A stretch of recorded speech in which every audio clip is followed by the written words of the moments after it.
noches, bienvenidas, bienvenidos este día lunes, ya es 10 de febrero y tenemos temas de interés para usted, así que le pedimos que nos acompañe en los próximos minutos. Saludo con gusto a quienes nos acompañan en esta mesa. Vania de Dios, ¿cómo estás? Buenas noches. Muy bien, gracias, buenas noches, Trini, y buenas noches también a quienes nos acompañan esta noche, Iván, Guillermo, Charo.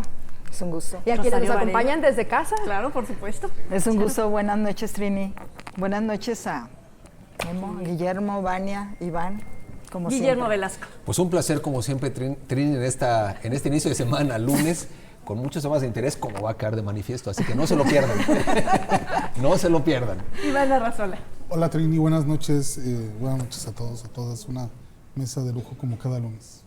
Así es, como cada lunes, y les agradezco por supuesto que estén en esta mesa. ¿Y de qué vamos a hablar? Bueno, está justo la mirada puesta en el Instituto de Pensiones del Estado de Jalisco, entre manifestaciones, incrementos que se echaron para atrás en el salario de altos directivos dentro de este instituto. Lo vamos a dialogar, por supuesto, esta noche.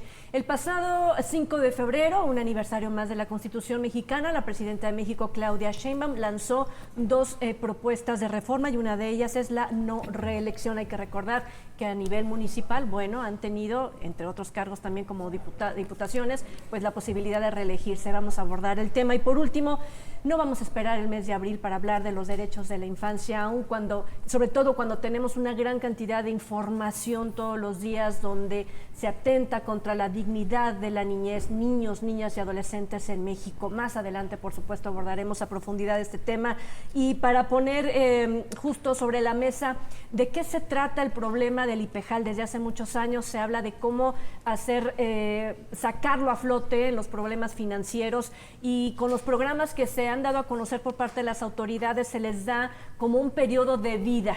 Así que en torno a todo eso, Charo, los trabajadores, personas pensionadas del IPEJAL se han manifestado en contra de la administración de este instituto. Así es, y esto hay que recordar, Trini, y público que nos ve, nos escucha, de que esto ya tiene muchos años, de que cuando le dieron la connotación al Instituto de Pensiones del Estado de invertir con empresas como Abengoa, que también se declaró en quiebra, lo de las pensiones doradas famosas, que ahí están metidos varios exgobernadores, exmagistrados, exdiputados, y con pensiones, inclusive en la administración anterior se propuso la reforma que la mandó el exgobernador, una reforma para un tope en las pensiones. Cada año se hace un estudio actuarial de pensiones del Estado donde dicen hasta determinado año podemos sobrevivir con estos recursos para hacer frente a las pensiones. Los pensionados y jubilados ya lo están así, se han manifestado. Esto no viene de ahora, viene de años anteriores que se han estado manifestando por la atención médica, por los medicamentos, el abasto de medicamentos. O sea, simplemente dicen, bueno, yo llevo una receta con 5 medicamentos, 5 claves, y pues llego y me dicen, nomás tienes 3, una o 2, pero da la casualidad que 2 no me la dan, me la borran, y no, es el 100% del abasto de medicamentos, ¿no? Y luego las inversiones que se han hecho, Chalacatepec, el aeropuerto, que ya anunció el gobernador Pablo Lemus, que ya por fin en octubre, a finales de año, va a ser una realidad, pero pues hay que recordar, 2016, simplemente los últimos años, 2016, ya pronto va a iniciar el aeropuerto de Chalacatepec, una inversión millonaria. En el 2000, en la administración pasada, se inauguró la pista del aeropuerto, y pensiones del Estado, lo sabemos, señalado como la caja chica del gobierno del Estado, así lo han manejado desde hace tiempo, ¿no? Y también otra de las situaciones es de que enfrenta una crisis en los recursos, y lo de los sueldos, o sea, la falta de empatía del titular de IPEJAL con la gente, simplemente que los atienda. Eso también es falta. Fíjate sobre eso, ¿qué fue lo que pasó, no? Justo quien está al frente del IPEJAL, Memo, pues resulta que se incrementó, se quería incrementar. Con el cucharón. Sí. A ver. Bueno, y porque fue un escándalo, el tema se detuvo, porque tenía una afectación política, comenzando por el gobernador. Que reaccionó a tiempo, pero reaccionó porque el tema efectivamente trascendió. Sí, pero en realidad estaba montado todo el tema para un incremento muy importante para el titular del IPEJAL, y no solamente el titular, sino para el grupo directivo, que es otra de las críticas que han surgido. Yo me iré un paso atrás para que veamos cómo se ha desvirtuado una institución tan noble. Hay que decirlo, fíjate, me parece que es muy bueno el recuento que hace Gabriel Ibarra en Conciencia Pública, que se remonta a la historia del IPEJAL. Sí. Estamos hablando del año 1953. Entonces, a ver, ¿cuál era el espíritu plasmado en esta institución? A ver, proteger los derechos y el patrimonio y la salud, un punto muy importante, de quienes en realidad han dedicado muchos años de su vida para trabajar por el Estado de Jalisco. Es decir, los funcionarios públicos, los servidores públicos que de alguna manera muchos, yo diría que la mayoría, pues con tesón, con generosidad, en fin, cumplen su trabajo. Entonces surge esta institución para efectivamente garantizar para ellos un recurso, garantizar salud, estabilidad, en fin. Entonces, nada más que al paso del tiempo, efectivamente, como dice Charo, esto se convirtió en dos cosas. En un lugar de, digamos, la caja chica del gobierno, un lugar para emplear con sueldos dorados a funcionarios que quizá no podían ubicar en otro lugar o se beneficiaban también del IPEJAL. Entonces resulta que comenzó a fallar todo. Desde luego, comenzando por el asunto de la transparencia, primer punto. Después, el retirar a los colaboradores de la toma de decisiones. En realidad se volvió de facto un órgano de decisión, en el mejor de los casos del Poder Ejecutivo, o con discrecionalidad para que operaran otros. Y no había la representación del sector que tendría que estar ahí beneficiado y representado, que es el sector de los trabajadores del Estado. Y efectivamente no había medicamentos, y luego lo que también ya refería Charo, la inversión en proyectos no viables o dudosos o sin seguimiento, y me parece que esto es muy grave porque lo que está en juego, ya hablábamos la vez pasada, que es otro tema del Infonavit, que también lo tocamos aquí en una, en una mesa que se puso bien el tema, pero que nos faltó el tiempo, por cierto. El tiempo, pero en el fondo es exactamente lo mismo, es decir, se quita al sector beneficiario más importante de la toma de decisiones, del escrutinio de lo que sucede. Entonces me parece que es muy grave. Entonces, ¿qué sucede ahora? Que Partida estaba planteando un incremento, creo que era del 60 y tantos %. 64. Yo quisiera esos incrementos. ¿El 54? No, 64. 64%. Entonces, a ver, a como están las cosas en que los trabajadores tengan que mantener a una casta dorada para que viva, y luego también están casos muy notables, aquí podríamos enunciarlos, de aquellos que se pensionaron, pues a lo mejor a los 15 años, ¿no? 20 años de edad. Me refiero a gente que empezó a disfrutar de pensiones verdaderamente al margen de la ley. A costa, que es lo que yo señalaría, de los trabajadores del Estado de Jalisco. Así es. Entonces, a ver, qué bueno que hoy puso lupa Lemus en este tema, porque el tema se volvió un escándalo. Ahora lo importante es la iniciativa que venga para modificar ese tema, en donde también al parecer habrá un rol mucho más determinado del Congreso de Jalisco, no un tema discrecional a manera nada más del Poder Ejecutivo, ¿no? Yo me iría un paso atrás todavía para explicar nada más, algo más, porque me parece que el tema toral es un tema financiero, es de dinero, del manejo que han estado dando el dinero.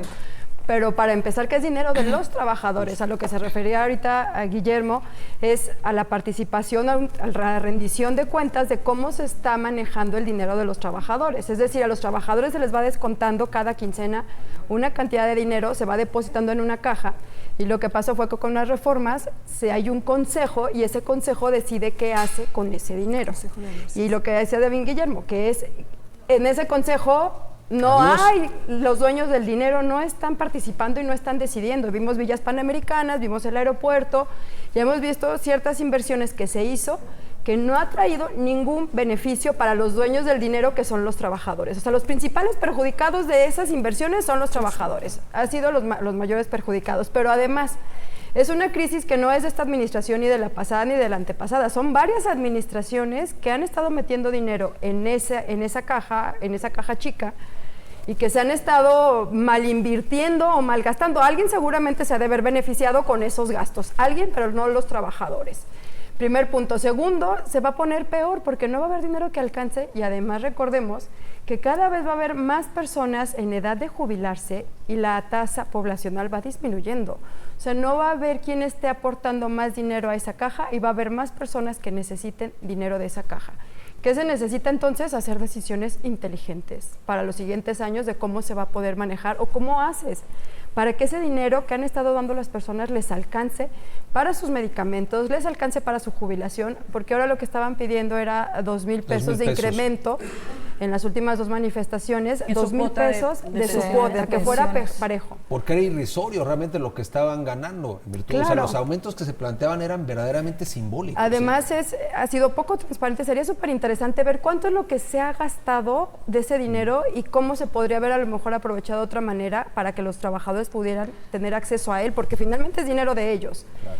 Para empezar. Y desafortunadamente yo creo que lo que pasó fue un error político y un mal tino por lo del incremento, que dentro de todo lo bueno es que volvió otra vez a poner la lupa a un tema que a lo mejor es un balón que van pateando para poderle poner atención ahorita cuando está empezando la administración y cuando necesitan ponerle los ojos y no en 2 o 3 años todavía. Así es. Que en el sexenio pasado, bueno, se intentó, ¿no?, darle vida al IPEJAL, pero que siguen insatisfechos quienes forman parte de estos 17 sindicatos, por ejemplo, que se reunieron o manifestaron el pasado 6 de febrero fuera de las instalaciones pidiendo lo que mencionas, ¿no? Transparencia, una mejor atención médica, medicamentos y el incremento a las pensiones. Pues bien, como lo dice Vania, parece que este asunto de los salarios puso nuevamente el foco en el IPEJAL. Pero aquí una pregunta es, ¿realmente el principal problema del IPEJAL será este aumento de salarios? Sí, o sea, es una cantidad importante de dinero, pero pues el tema está en su funcionamiento, que todos y cada uno de los gobiernos, de este hasta el último, han hecho un abuso y han manejado los recursos de una forma pues, sumamente discrecional. A ver, lo último que recordamos, el tema de Ciudad Laboral. ¿Cómo se financió? ¿Cómo se hizo esa obra? Pues en parte con recursos de IPEJAL. Y como lo dice Vania, pues evidentemente esto se va a acabar, va a llegar un momento en que ya no va a alcanzar para nada. Bueno, proyectan que tienen recursos hasta el 2034. Bueno, Imagínate. 2034 está En el a la mejor vuelta de la escenario, esquina, en el mejor del escenario. Y si no es que a alguien se le ocurre que por el tema del mundial, que por un tema de vamos a empezar a construir casas, No des ideas. seguramente esos recursos los van a tocar porque además es un tema de voluntad política. Todos los directores que han puesto en ese instituto son cargos políticos que están ahí como viendo, como estaba Guillermo, para compensar. Bueno, ya no alcanzas lugar en el gabinete, pues te mando al IPEJAL, ahí al fin y al cabo ahí vas a cobrar porque vas a cobrar. Entonces, evidentemente estamos hablando de una institución que no tiene futuro, porque además la clase política no quiere darle un futuro a esta institución. Al final de cuentas, ¿quiénes son los que van a terminar pagando los platos rotos? Los trabajadores. A ver, cuando dices que no tiene futuro, estoy recordando la crisis de pensiones que tiene el mundo entero, ¿no? Y que, por ejemplo, en el gobierno federal anterior se hablaba mucho de México va a ser mejor que Dinamarca, y justo es Dinamarca, ¿no?, que uno de los países que tienen el mejor sistema de pensiones y que lo están reformando. Entonces, México llega tarde a esas reformas, está esperando encontrar el hilo negro. ¿Cuál es la salvación del IPEJAL? Bueno, lo estamos viendo, por ejemplo, a nivel federal, Trini, cuando hablan de que las Afores, bueno, ya tienes más de 70 años, no has reclamado tu dinero, ven para acá. Lo que están haciendo los gobiernos en este momento es, vamos a sacar dinero de donde sea y hay que hacer las modificaciones que sean necesarias para poder tener recursos para pues seguir repartiendo en programas sociales, para seguir haciendo en ocurrencias, ¿no? Porque en realidad no hay un planteamiento hacia el futuro, es únicamente cómo salgo del paso en este momento, pero no hay un plan de cómo pensamos el IPEJAL en 20 años. Eso es lo que quiere el frente, ¿no? Realmente es una reforma de fondo, sobre todo que cuando se inició, tú lo estás diciendo, de 1950, algo, 50 y tantos, se proyectó porque la edad de vida de las personas, de los trabajadores, era hasta los 50, 50 y tantos años. Ahorita la gente, su nivel de vida, o sea, ya es de 70 y tantos, 80. Y el IPEJAL hay personas que tiene ya de 30 años pagando pensiones, o sea, pagando la jubilación, y eso pues no hay dinero que alcance. Ahorita IPEJAL tiene cerca de 90 pensionados y una buena parte con pensiones doradas, o sea que... Es que, a ver, lo decía muy bien Vania, lo que pasa es que no hay el relevo generacional por un lado, es decir, la expectativa de vida es mayor, como se proyectó en el 53, y efectivamente no hay la base generacional que respalde justamente la viabilidad. Eso es un tema financiero estrictamente, y si le sumas la opacidad, el manejo discrecional político, pues efectivamente el tema no se va a resolver. Ojalá, ya también se mencionó aquí, que esta llamada de atención que hubo por un salario alto para un funcionario no quede ahí, sino que efectivamente se vaya a una revisión del marco legal de IPEJAL para darle viabilidad jurídica, financiera, política. Ese es el tema. Es un reto de Juan Partida, titular de IPEJAL, y del gobernador para crear,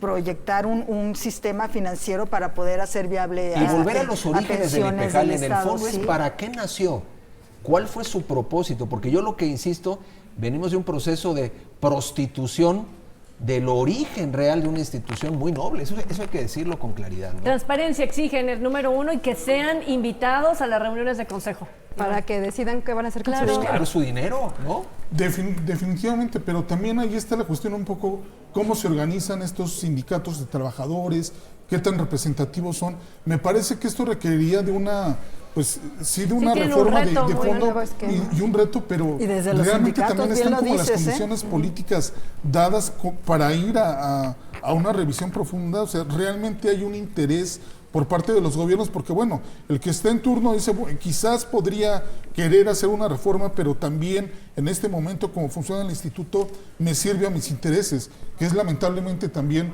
por lo que hemos visto, ¿no?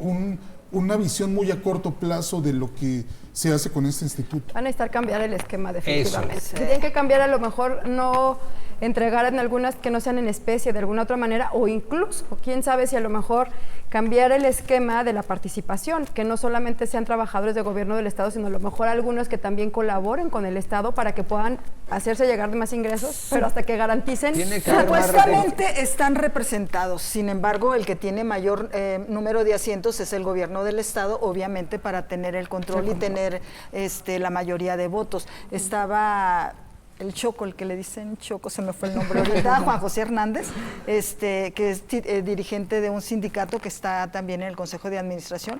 Él es muy aguerrido, por cierto, pero durante muchos años alzaban la voz, pero no los toman en cuenta. También hay que decirlo que no todo el sindicalismo ha sido químicamente sí, puro. por eso yo estoy de acuerdo con lo que dice Iván, de que debe de haber una reforma desde fondo desde los sindicatos. Ahora, ¿qué estatura tendrán los diputados actuales del Congreso Local de Jalisco para pensar con visión de Estado y no para responder a intereses partidistas una reforma de fondo al IPEJAL? Ojalá que no se queden así. Porque no. si no hay esa reforma, sería difícil que se logre lo que el gobernador Pablo Lemus pidió.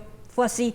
Lo que le pedí es que la homologación salarial sea para los empleados de base, que no se permitan incrementos de sueldo en la parte más alta del tabulador, es decir, ni para él ni para sus directores principales, sino más bien para el personal que verdaderamente más lo necesita. No podemos llegar a abastecer esta parte si no hay una reforma integral, porque hay que ver de dónde tenemos los recursos y mantenerlos, ¿no? Mantener vivo el IPEJAL. Eso que dice Lemus no es suficiente. A ver, es la acción contundente para que no se incrementen los salarios, pero efectivamente es la punta del iceberg, Trini, de una reforma de fondo para hacer viable esta exactamente. institución. Sí, no es el principal problema.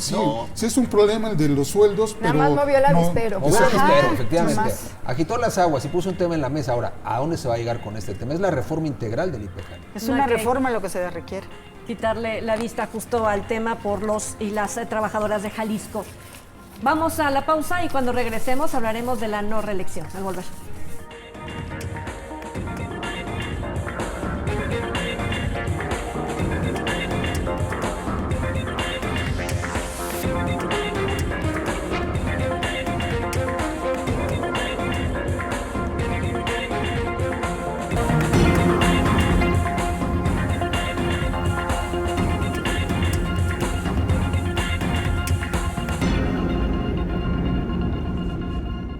Bueno, estamos de regreso y como lo mencionamos al inicio de este espacio, el pasado 5 de febrero la presidenta Claudia Sheinbaum estuvo al frente justo en la conmemoración de la Constitución de México y ahí lanzó dos iniciativas. Una es la no reelección en ningún cargo de elección popular y también el que no se nombre a un familiar de manera inmediata después de que el anterior haya dejado un cargo de elección popular. Esto se le ha titulado como no al nepotismo. Así que fue un 5 de febrero donde hizo un buen recuento, creo yo, de la historia de la Constitución en México, nombrando, por ejemplo, lo sucedido en Apatzingán, Michoacán, y después esta Constitución que todavía tenemos.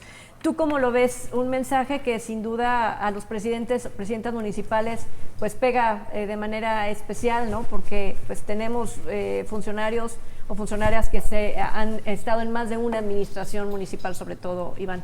Bueno, pues con un espíritu muy republicano, ¿no? Tanto la ceremonia del aniversario de la Constitución como la de la Marcha de la Lealtad, con algunos invitados, pero no todos los Polémicos. Un bonito mitin, digamos.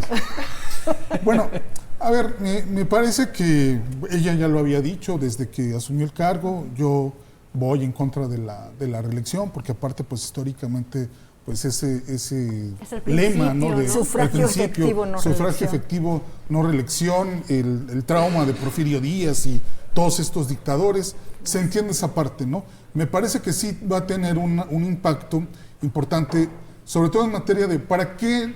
Esto de la reelección es relativamente reciente, data de 2014, cuando nuevamente se aprobó el tema de la reelección legislativa y de la reelección también en ayuntamientos.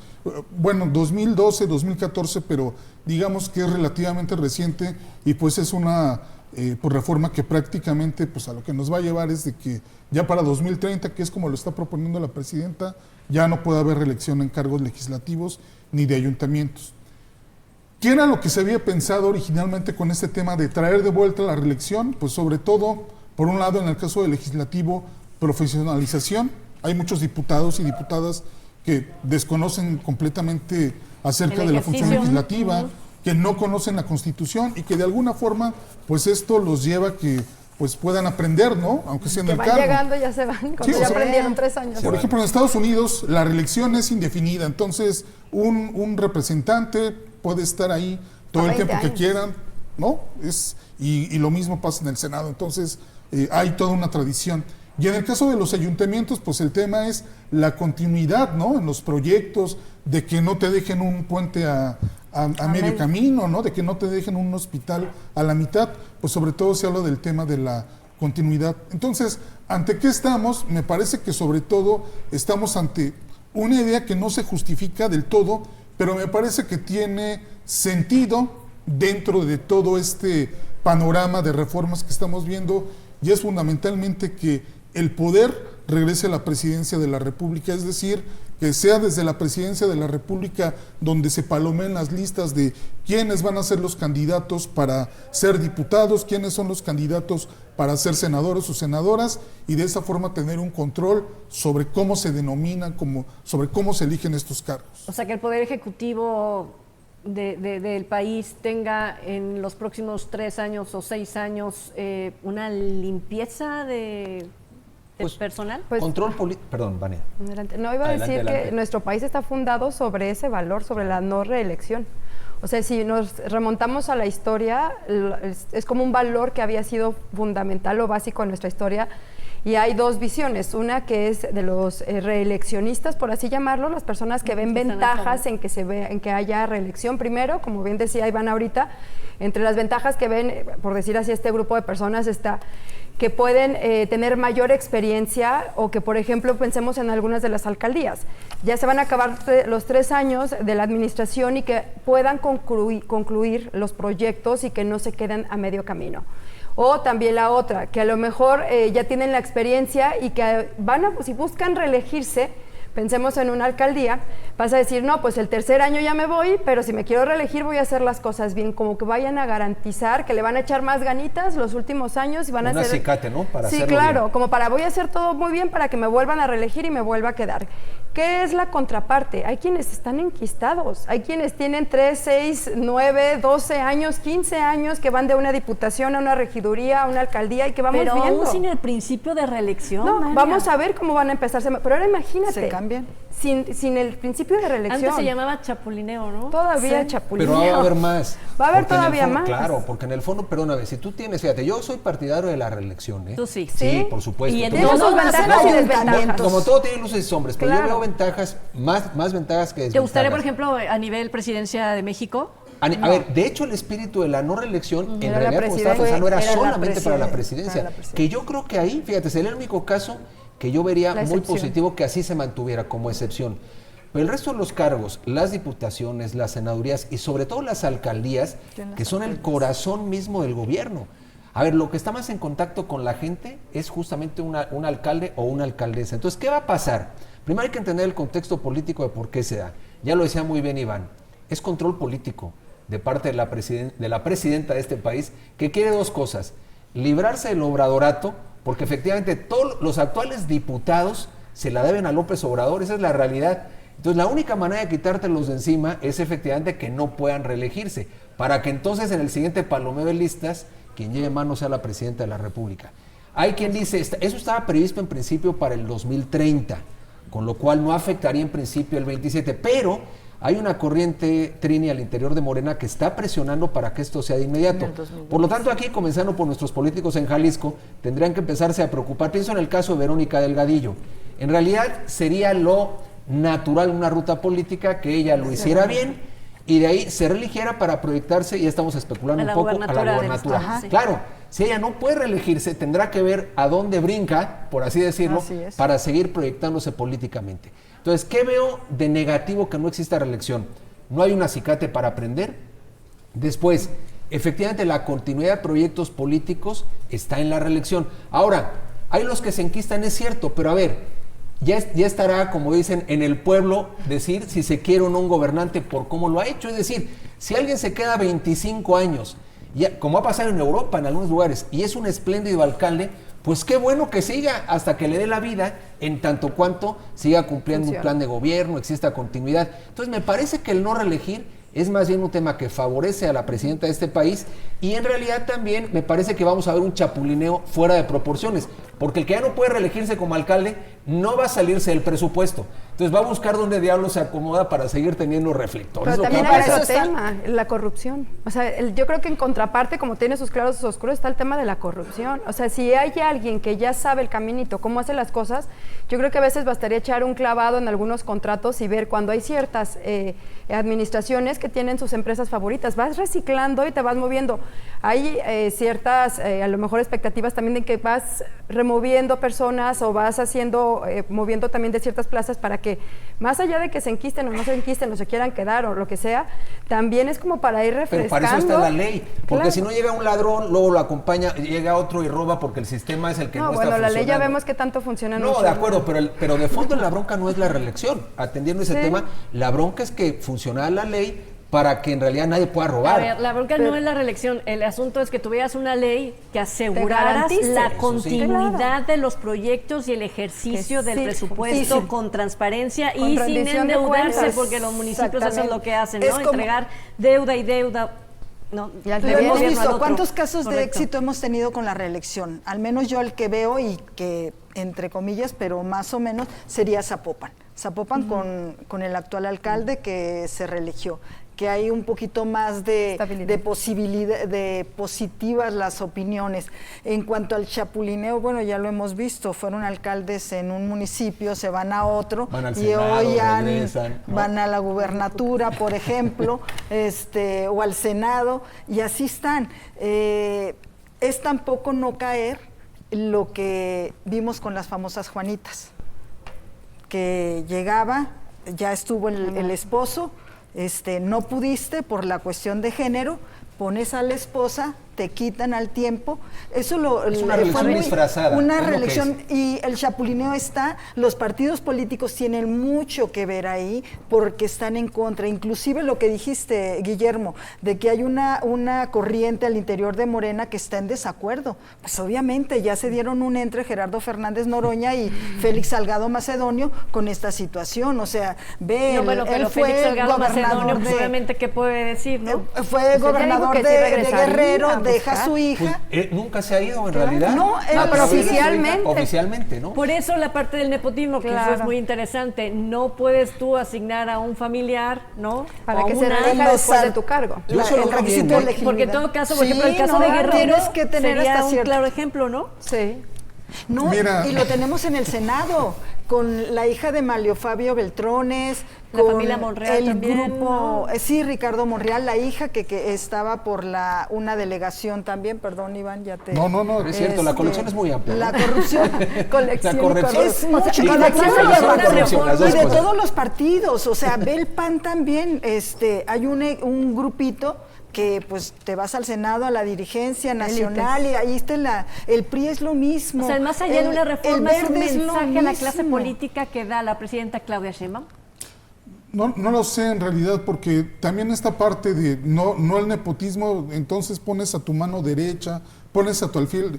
Las prácticas políticas Sí, en México para no todo hay maña. tienen límites. Y hay mucha creatividad. Si quieres poner a una persona que obedezca a tus intereses, lo vas a hacer con o sin nepotismo, ¿no? Con o sin reforma. O con o sin reforma. Entonces, me parece que esto lo único que va a hacer es, si de por sí tenemos una clase política que si de algo carece es de profesionalización, pues ahora le vamos a tener Peor. más, y el deporte favorito va a ser el chapulineo, ¿no? Saltando de Que un ya lado lo vimos. para otro, proyectos inconclusos. ¿Cuánto va a tener un presidente municipal, una presidenta municipal para sacar adelante su proyecto? ¿Año y medio de aquí en lo que le agarra más o menos el modo? Es Me muy parece Y que le autoritarismo. lleguen los Eso, recursos, la porque medida los es recursos no autoritaria, llegan el primer mes de que está... Y Los López vas a Obrador tener no ha de aventado junio. ese tema. No, claro, por supuesto. A ver, tú con eso controlas, Trini, quién quieres que vaya, y se tienen que portar bien contigo. Porque el que no se porta bien no va en el siguiente palomeo de listas. Claro que no. Y al otro lo acomodas. Es decir, y entonces efectivamente empieza el chapulineo, no hay eficacia. Yo creo que en el fondo hay quien lo pudiera ver, oye, qué bueno, porque vamos a los principios fundantes de la no reelección. No, vamos a un control político de parte de la presidenta mucho más férreo. Lo que ha sido desde 10 años atrás en toda la historia democrática de México. Pero sí, de acuerdo, pero finalmente esto es muy reciente, cuando se aprobó la reelección, sí se vieron algunos casos de continuidad de proyectos que merecían la pena, porque es cierto, ¿qué puedes aprender en 3 años? Fue en la época de Peña Nieto, ¿no? Sí, así es. 2014. Cuando tú llegas, medio le empiezas a entender, y cuando medianamente le empiezas a entender, ya estás en campaña, y se acabó. Y entonces, el político que va de salida, ¿tú crees que va a pensar en cómo continuar un proyecto de obra educativa, de infraestructura? Está viendo en qué campaña se coloca. Por lo tanto, me parece que al menos, qué bueno que te quieras reelegir, pero reelígete, vuelve al poder gobernando bien. El beneficiario de la reelección es el ciudadano, esa es la realidad, el principal beneficiario. Y el que Pero decide. Y por el que ejemplo, decide, en el además. legislativo, el primer año llegan, como incluso con los alcaldes o alcaldesas, le agarras mientras le vas agarrando la onda. El segundo año más o menos metes iniciativas, el tercer año casi a la mitad te vas de licencia, bueno, entre licencia porque siguen cobrando. No está todo dar, es un plan y a todo dar. llegan sus suplentes y pues ya se acabó el Congreso, a nivel estatal y a nivel federal, ¿eh?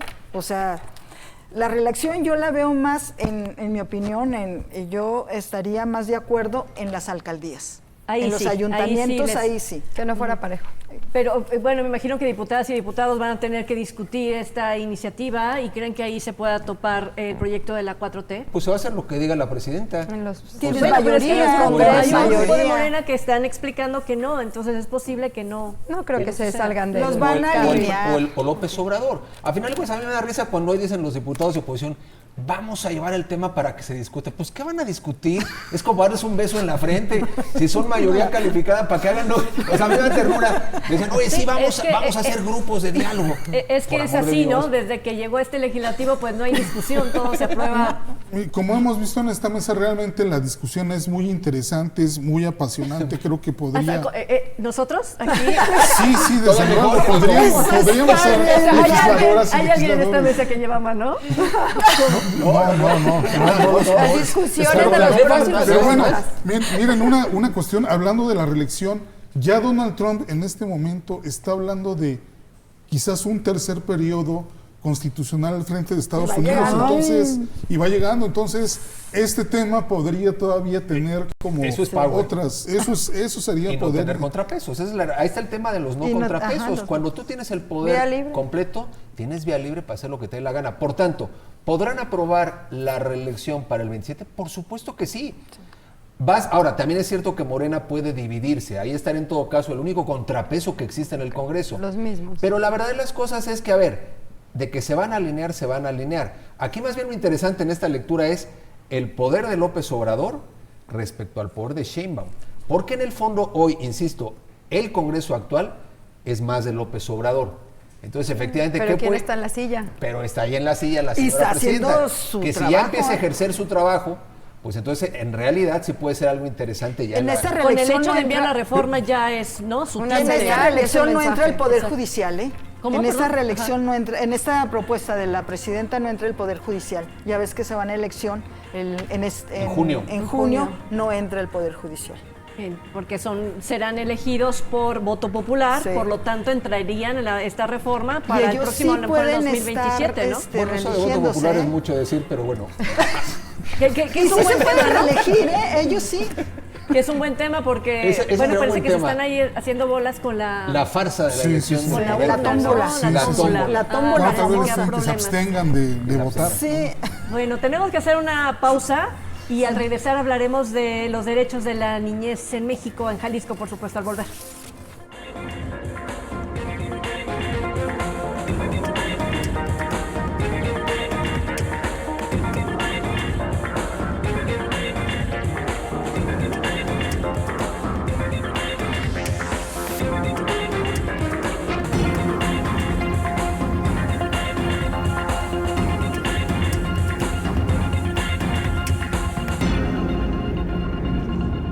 Bueno, gracias por continuar en esta mesa, Periodismo en Plural, tomando un tema que en la última información que hemos transmitido a través de esta casa, en EMAS Guadalajara, es justo cómo la delincuencia organizada ha puesto un interés especial en las personas de este grupo poblacional, las personas menores de edad, niños y niñas que son atraídos por el crimen organizado con falsas promesas de trabajo, con invitaciones a través de redes sociales, hasta de videojuegos, de tal forma que sí han logrado penetrar en la vida de estas personas, ¿no? Alterar su orden familiar, social, estudiantil, y esto deja a un lado a lo que está comprometido México, es el respeto a los derechos y garantizar los derechos de la niñez por encima de cualquier otro derecho. Es prioritario para el gobierno mexicano. Sin embargo, el Comité de Derechos del Niño de la Organización de las Naciones Unidas le envió en su último informe una recomendación al Estado mexicano, y es justo poner la mira en el interés superior de la niñez.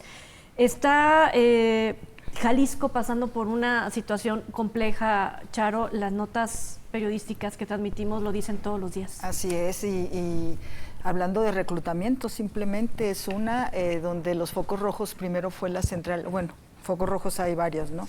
Pero en la central camionera nueva, en el municipio de Tlaquepaque, la última fue en el centro en la central camionera de Zapopan, donde, ¿cuál es el modus operandi? Llegan los muchachos o las jovencitas o jóvenes y los atraen con un trabajo atractivo, de sueldo atractivo, y ahí los reclutan y desaparecen. Simplemente hay un estudio donde dice de niñas, niños y adolescentes reclutados por la delincuencia organizada realizado por Reinserta en 2022, habla que las zonas de alta incidencia delictiva por este delito son 18 estados, entre los que está Jalisco. De 6 de cada 10 de las y los adolescentes que cometieron delitos graves crecieron en comunidades con altos índices de violencia y criminalidad. Esos son los fáciles para llevárselos, reclutarlos. 7 de cada niños y adolescentes son reclutados a través de la manipulación psicológica, ofreciéndoles dinero, pertenencia a un grupo o amenazas de violencia hacia ellos o a sus familias. Esa es lo que viven muchos niños y jóvenes y adolescentes. Otro de los delitos, y que lo hablábamos antes de empezar el programa, el abuso sexual, la violencia vicaria de los menores arrebatados de una pareja, de la mamá o el papá, ¿no? Que se los llevan, la alienación parental, que ahí entra la manipulación hacia los hijos. En el caso del abuso sexual, este niño Mateo, que fue muy sonado, simplemente por citar un nombre. El niño Mateo, ¿no? es justo que apareció su cuerpo en el aquí estado en el de Jalisco, estado de pero Jalisco, él es de vivía Guanajuato, en Guanajuato, y asesinado, y así por un profesional de la salud. Lo declara. Se intentó suicidar este profesional de la salud. Yo le diría otro nombre a esta persona, porque en las redes sociales yo lo veo positivo en este tipo de casos, sobre todo desapariciones. En la movilización. En la movilización, que todo el mundo compartimos, sea de donde sea la edad que sea, todo el mundo compartimos. pero comenzaron a atacar ciertos señalamientos a los padres y tú dices, bueno, hay muchas cosas detrás de eso, no puedes acusar, no puedes señalar. Los padres, inclusive hubo gente que comenzó a pedir dinero y pues decían los padres, no, no es así, ¿no? El uso de la desgracia de otros o de otras, ¿no? Que en México se sigue viendo y que en lugar de apoyar a veces para poder salvarle la vida a una persona, pues se ve frustrada justo por esta participación tan violenta y tan denigrante, ¿no? De algunos personajes de la sociedad, ¿no? Gente. Yo creo que hay muchas aristas. Una de ellas es que todavía no se tiene tipificado el delito de reclutamiento de menores para el crimen organizado como tal, que se tiene más de una década con eso todavía en la congeladora, que sí es algo grave, que son menores porque los reclutan porque las penas pueden ser menores o pueden ser más fácil que salgan de prisión. Por eso es el interés del crimen organizado de ciertas células de empezar a reclutar a menores. Niños, ¿sí? Eso por una parte, o sea, entender que no es porque sean menores o porque puedan ser manipulables o por alguna otra cosa, es porque si son detenidos es más fácil que puedan salir por ser menores de edad. Hay un caso que es al margen de todo esto, lo hemos visto hace poco con una influencer que apuñaló a otra chica, no se le puede señalar por feminicidio porque es menor de edad, tiene 17 años. Que la pena 16 máxima 5 años. La pena máxima son 5 años por lesiones. Sí. Y es únicamente por lesiones, pero ¿por qué? Porque es menor de edad. Esto un poco como para entender la dimensión o el por qué es esto. Eso por un lado. Por otra, creo que me ha faltado mucho desde el gobierno una visión hacia la infancia, de la responsabilidad que se tiene desde el gobierno y como sociedad todos en cuanto a los niños. Hay un estudio, un premio Nobel de Economía que se ganó por una investigación súper interesante que hizo, que lo que descubre es que la mejor inversión que puede hacer el gobierno, cada peso y cada centavo, es en la primera infancia. O sea, ya hay un premio Nobel que le dieron el premio precisamente por esta investigación, fue viendo en qué momento convenía más, como de una tasa de regreso, invertir en los recursos públicos. Es en la infancia, en las primeras etapas de los niños, y esto no es algo porque se siente, sino que ya está comprobado con investigaciones durante los primeros años de los niños. Creo que falta una visión sobre esto. ¿Por qué? Porque desde ahí pueden romper el círculo de pobreza, porque desde ahí pueden tener mayores herramientas de inteligencia emocional, de cómo salir adelante. Es el mejor peso que se le puede estar invirtiendo son a los niños, definitivamente, pero parece que todavía no se alcanza a ver. Y muchas veces se termina invirtiendo en algunas cosas que al final terminan siendo únicamente paliativos.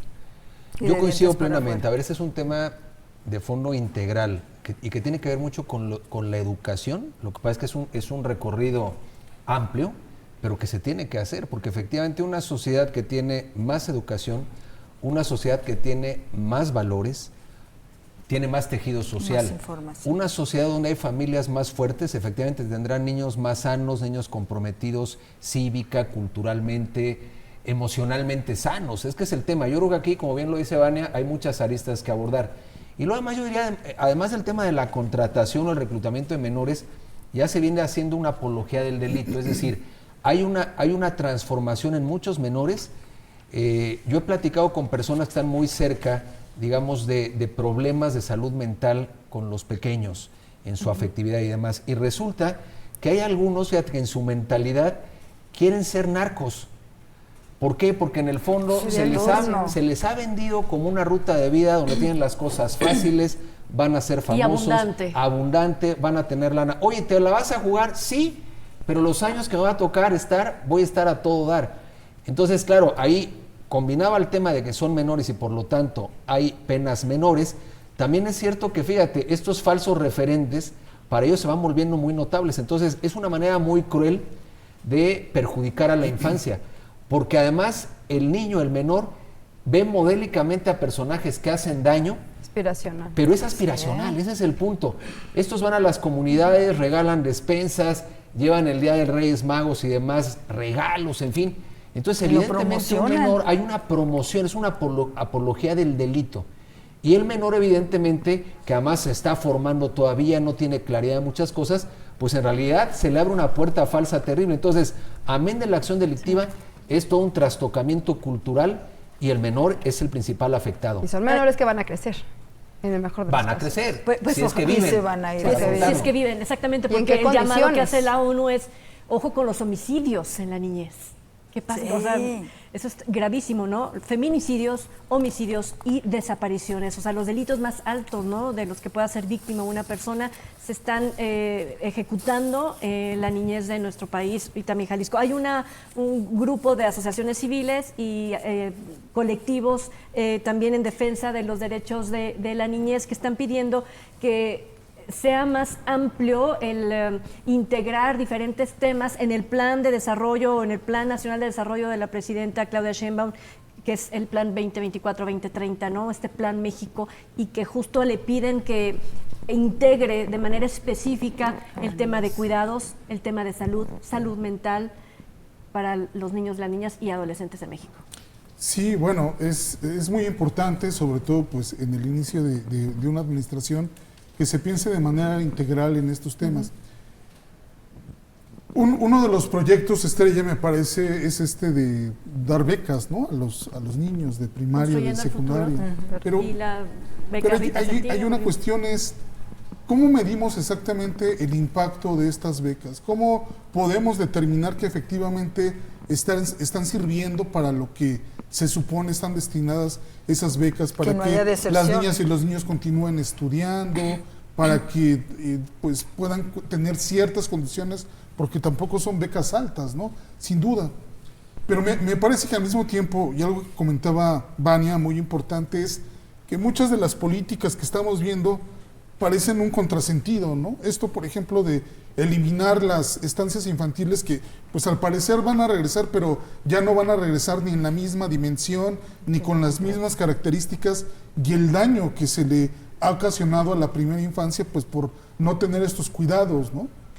O por ejemplo el tema de el presupuesto que disminuye para vacunas o para poder hacer esta prueba del tamiz en los hospitales. Dices, bueno, entonces pareciera que esta visión, esto de tratar de proteger a nuestros niños y niñas, pues se está quedando por corto, porque de entrada hay una política desde el Estado que dice, bueno, para mí esto de la primera infancia no es lo importante. Y abonando en este sentido algunos datos que deberían de preocuparnos y mucho, 3.7 millones de niños en México trabajan. Lo hemos normalizado, ¿no? Una realidad es de que podemos ir a cualquier hora por la calle y vemos a niños y niños, un crucero tras otro, pidiendo una moneda, vendiendo dulces. Es parte de nuestra realidad. Desaparecidos, 2024, 9.868 niños desaparecidos. Muertes por homicidio, 2.243, entre ellos 73 feminicidios. Es parte de un panorama pues muy triste, ¿no? Y que forma parte de esto de que lo vemos todos los días, ¿no? Niños sometidos a niveles muy altos de violencia, ¿no? Lo vemos, por ejemplo, en los videos de niños golpeándose fuera de las escuelas, las mamás también. Realmente es un ambiente muy, muy complicado en estos momentos, ¿no? Y un delito también, incluso acaba de pasar en Puebla, de la trata de niños, niñas y adolescentes. Acaban de rescatar a 4 de antros y de bares, a 4 menores, junto con la muchacha, la joven, lamentablemente, que asesinaron ahí en Puebla, que también fue un caso viral, Ana se llama. Pero ese es otro de los delitos que también están y no le ponen un... hasta que se hace... algo viral, pero como un caso específico y no como una problemática general. Aquí también la trata de menores, o sea, y lo hemos visto y se ha señalado zona de San Juan de Dios, Puerto Vallarta, algunas zonas que ya están muy identificadas. El año pasado firmaron, ¿no?, entre empresarios de la industria turística y gobierno, algo para terminar, un convenio, un acuerdo para terminar con la trata de personas. Es que Vallarta se convirtió y sigue siendo un paraíso para la trata de menores. No, y el turismo sexual con menores de edad, o sea, de que venían de otras partes de Estados Unidos o de otras partes de Europa a Puerto Vallarta, simplemente a eso. Pero esto solo opera cuando alguien mira para otro lado. O sea, estas mafias... Te haces de la vista gorda. Eso, esas mafias que operan prostituyendo, traficando con niños, en fin, con toda la perversidad que eso implica, en realidad es que tienen la facultad para hacerlo. La impunidad. La impunidad con la que se conducen. Y efectivamente son negocios que dejan muchísimo dinero, la pornografía infantil, la trata. Entonces la pregunta es, ¿Qué está pasando también con muchos políticos que hacen como que no ven? No, es un tema, creo que es un tema súper doloroso lo que pasa con los infantes. Y mucha gente, una de dos, o no sabe cómo abordarlo o se voltean a otro lado porque no les importa, porque no se van a meter y saben que eso, meterse en esos temas, de verdad es abrir una cloaca. Eso, ese es el tema. O sea, si le escarbas poquito y empiezas a jalar el hilo y ver las personas o quienes están involucrados, o sea, realmente qué pasa, eso es por una parte. Y la otra es, ¿qué pasa con aquellos niños que son rescatados de situaciones de violencia? Que son a lo mejor que en su casa los violentaban o que están en alguna de tratas de blanca o algo. Son niños que terminan siendo niños institucionalizados, que es otra parte que también necesita los ojos. ¿Qué son estos niños? Son niños que dependen directamente del Estado, que se retiran de su casa, que se retiran de ciertos lugares que para ellos les pueden implicar que se violen sus derechos, que se reciben, que son golpeados, que son maltratados, etcétera, etcétera. Son niños que terminan en albergues. No hay albergues o son muy contados los albergues que hay que los sostenga el gobierno. Muchos de estos albergues son sostenidos por asociaciones, por fundaciones que viven de donativos, la mayoría. Y no todos puedes garantizar que están en buenas condiciones. A mí me tocó ver algunas historias de terror en el paso por DIF Zapopan y algunas historias que la verdad son para aplaudirse de albergues que vale la pena apoyar porque sabes que están poniendo su vida por esos niños como si fueran de ellos. Entonces, ¿y qué pasa con hay otros que no y que han caído en el abuso de menores? Tocó ver de repente historias de que nos retirar alguna menor de algún albergue y te hablaban, decían, ¿por qué te la llevas? Es que si te la llevas me van a quitar los donativos. Decías, ¿cómo? O sea, si estoy viendo que la niña no está siendo atendida, que además está siendo agredida, pues no la voy a dejar aquí, o sea, es tu problema. Estaban mercantilizando con los menores. Y tenemos un problema muy grave ahorita con el fenómeno de la migración. De hecho, desde la administración de Donald Trump, la primera administración de Donald Trump, vimos cómo se ponían en jaulas de metal literal a estos pequeñitos, se separaban de padre y madre y no supimos en realidad cómo fue la reintegración de esos menores de edad después de esta política no antimigratoria de Donald Trump, y que justo en estos días estamos volviendo a vivir y que tampoco le hemos puesto el ojo a la niñez en específico. Niñez, exactamente. No, a ver, sin duda alguna es un tema global que afecta a migrantes, afecta a pequeños en nuestras comunidades, parte familias, esa es una realidad, porque en el fondo, a ver, hay padres de familia que a pesar de que tuvieran toda la voluntad de querer ver por sus menores, materialmente no pueden. Hay familias destrozadas, familias partidas, y yo sí vuelvo al punto, hay una ausencia total de valores en la sociedad, o si no total, muy generalizada, y efectivamente los temas se tienen que atender de fondo. Y con políticas públicas que estén respaldadas para empezar, que no sea nada más como algo, yo siento que esto va a servir, no, si tienes números que respalden y que veas, como decía Iván, el impacto que va a tener, que tú sepas que lo que se está apostando por ciertas políticas públicas de la infancia realmente va a ser redituable para los infantes. Bueno, pues estaremos, yo lo dije no al inicio, escuchando el próximo mes de abril.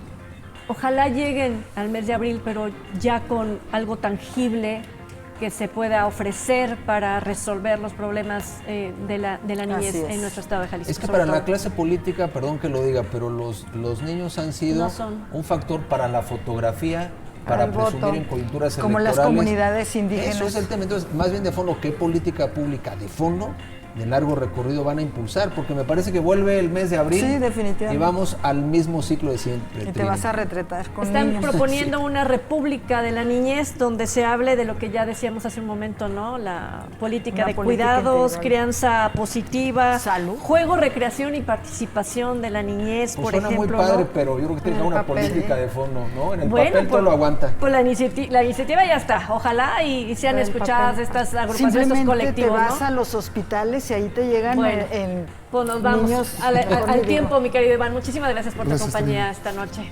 Vania, gracias. Muy buenas noches también a quienes nos acompañaron. Rosario. Gracias, es un gusto, Trini, con Guillermo. Muy buenas noches a todos. A usted por su compañía, gracias. Buenas noches.